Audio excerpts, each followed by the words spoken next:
Good morning and welcome to Bible Truth for Kids. My name is Carolyn Houston and I live in Alberta, Canada. I don't think I introduced myself to you when we started the study of the Gospel of John. You know, Bible Truth for Kids is short videos to help children understand the Bible. And today our story is called The Healing of the Official Son. Now, if you've been watching the videos, you'll remember that John is only going to tell us about 7 miracles or signs that Jesus did, even though Jesus did many signs and miracles. The first one he told us about was water to wine, and the second one is today, the healing of the official son. Now, have you ever had a fever? You know, a fever where you're just burning up, and so your mom, she takes your temperature, you got a fever. So she'll give you some Tylenol maybe, want you to drink a lot of water, get a lot of rest. You know, there's lots of things that we can do for fevers. But in Jesus' day, there wasn't. And we're going to find out how serious that was in today's story. Now, Jesus has traveled from Jerusalem back up into Galilee. He was down here for the Passover. He went straight through Samaria, which was unusual because the Jews and Samaritans didn't get along. That's what he did. Now, when he got back up to Galilee, the people were waiting for him. They were waiting to welcome him. Now, Jesus had become very popular, and that's why they were waiting for him. But you know, how did he become popular? Because, you know, how did news travel so fast? Today, things are very different. You know, today, I can use my phone and I can text or call somebody across the world, the other side of the world, and I can find out just in an instant what they're doing. Or I can do things like go onto the internet, and with just typing a few keys on my computer, I can find out what's going on anywhere. I can see things on TV, and I can watch things on YouTube. I can find news anytime, anywhere. But that's not what it was like in Jesus' day. So how did he become so popular? How did people find out about all the things that he was doing and teaching? Well, it's the oldest thing in the world. It's called word of mouth. People talked. You would be surprised how fast news travels when people talk. Now, the people in Galilee, they had also been down at the Passover. And so they had seen Jesus at the temple. They had seen him healing people, doing signs. They'd seen him teaching. They'd also seen the religious leaders and how they were responding to Jesus. Not well, because they were opposed to Jesus and what he was doing. But people talked. And you know, those people made it back up to Galilee before Jesus did. And they were waiting for him. They were waiting to welcome him. And when Jesus got there, he went into the town of Cana, and the crowds followed him. I mean, they knew that in Cana, that was where the first miracle happened. Now, why were they so excited to see Jesus come back? I think that they were wondering and hoping that they would see more miracles and signs, because you never knew what was going to happen when Jesus was around. I mean, it was like miss a day, miss a lot. Now, in near Cana, well, actually, not that close to Cana, there was a little town called Capernaum. Now, Capernaum was about 30 kilometers or 20 miles from Cana. And in Capernaum, there was a royal official who had a son who was dying. Now, this royal official worked for King Herod. Now, you know, his son was dying. He was desperate. He knew Jesus was in Cana. He'd heard that. And he knows that Jesus heals people. That there's no question about that. But would he heal someone who was a Roman official, a royal official? I mean, people didn't like the Romans because they ruled over the Jews harshly. But you know, when your son is dying, you're desperate, and you will do anything, and you will try anything. And he set out for Cana immediately. Now, you know, the problem with the royal official's son is that his son had a fever. And fever in Jesus' day, it was common, but it was also dangerous. You know, even the Romans, they had about 3 temples that were dedicated to the worship of a god of fever. Fevers were mysterious to them. They didn't know what to do about a fever. They didn't have any Tylenol. They didn't have any hospitals like we do. They didn't even have much medical knowledge.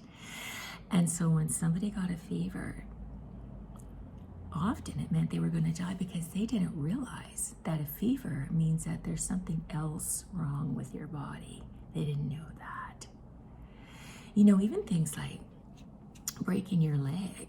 You know, today, like if you went out and you had some kind of a fall and you broke your leg, well, you would just go to the hospital and the doctors would, they would set it, they would straighten it, they would put a cast on it. And in no time at all, a few weeks, your leg would be just as good as new. But not in Jesus' day. They wouldn't know how to fix a broken leg. And so you might just end up being a cripple. So things were very different back then. So this royal official's son has a fever. He's near death. There is not much time. So he set out for Cana immediately. Now, when he got there, he had to push his way through the crowds. I mean, what do you think these crowds thought when this Roman official just barged right through, right up to Jesus? And he said to him, "Sir, come with me to Capernaum. My son is near death and he's about to die. Please come and heal him." Well, the crowds were quiet. I mean, this was a Roman royal official. Was Jesus going to help him? Would he? Well, after the official asked for help, Jesus just, he sighed. And he turned around and he looked at the crowd and he said, "You only want to see signs. You won't believe unless you see a sign." And what he meant was, these crowds did not believe that Jesus was the Son of God. They were just following him because they wanted to see a sign. And after they saw one miracle, one sign, they said, "Well, show us another one. And show us another one, and a bigger one. Maybe we'll believe in you if we see more signs." But they weren't. They were just there for the thrill of seeing another miracle. But Jesus knew that this royal official had faith. And so he said to him, "Go, your son will live." And the official just turned and laughed. Now listen carefully. We can always ask Jesus for something, but we can't tell him how to do it. Jesus was not going to go to Capernaum like the official thought, like the official asked. But he did give his word. He said, "Your son will live." So he's testing the royal official. Will he believe it? Will his word be enough for him? Well, it was, because the official just left and went. His word was enough. Now, it was too far to get back to Capernaum in one day, so he would have to stay overnight somewhere. So do you think that that night he tossed and he turned and he wondered if his son was really going to get well or not? He believed what Jesus had told him.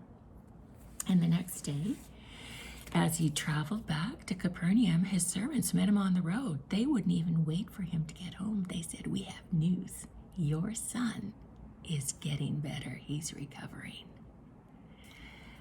Well, the official knew what had happened. And he said to them, "Well, what time did he start to recover?" And they said, "Well, it was yesterday at 1 o'clock. That's when the fever left him." The official knew that that was the exact time that Jesus had said, "Your son will live." Jesus is the Son of God. And the royal official believed that. And when he got back to his household, he told them all what had happened.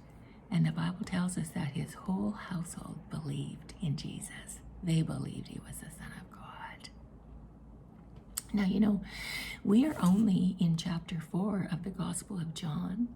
And already we have seen that Jesus has performed a miracle amongst friends and family. That was the wedding at Cana where he turned water into wine. We've also seen that Jesus met a man called Nicodemus at night. He was one of the Pharisees. The Pharisees, really, they're the enemies of Jesus, but he met Nicodemus, and he explained how a person has to be born again. Nicodemus was an expert in the law. He also went through Samaria and met a woman there. I mean, Jews and Samaritans didn't get along, but Jesus went through Samaria. He met her. Even the people in the town where she lived didn't respect her. But he told her how to find living water, how to find eternal life. And now today, he has met the need of a Roman official. He's healed his son. You know, Jesus doesn't have any favorites. He welcomes everyone, and he meets the needs of everyone. And you know, Jesus is no different today. He has no favorites. Anybody can come to Jesus, and he will meet their need. Now, next week, we are going to see the third sign that John's going to tell us about, and this is about the healing of a man who's been crippled for 38 years. He hasn't been able to walk for 38 years. Now, when Jesus meets him, he's going to ask him a question. He's going to say, do you want to get well? Do you want to be healed? Now, doesn't that seem like a strange question to ask someone who's been crippled for 38 years? Why would he ask him that question? Well, we'll find out next week. See you then.